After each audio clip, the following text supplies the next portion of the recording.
Hey there, what's up? In this video, I'll give you a quick guide on how you can fix your MEXC app not working. So, by the way, if your MEXC app is not working, you should not panic, and here's how you can fix it.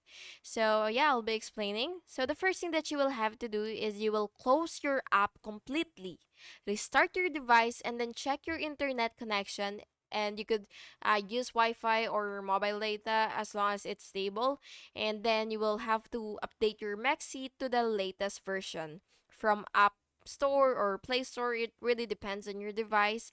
And yeah, you will just have to clear the app cache, and then you will go to your settings and then click apps, and then you will go to MEXC and then clear cache.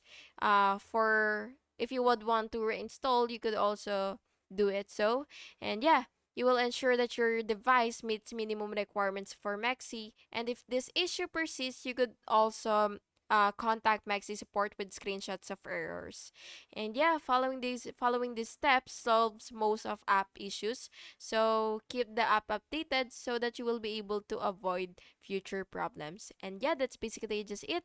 I hope you found this video helpful, and if you did, please make sure to like and subscribe for more videos like this. Thank you and have an awesome day.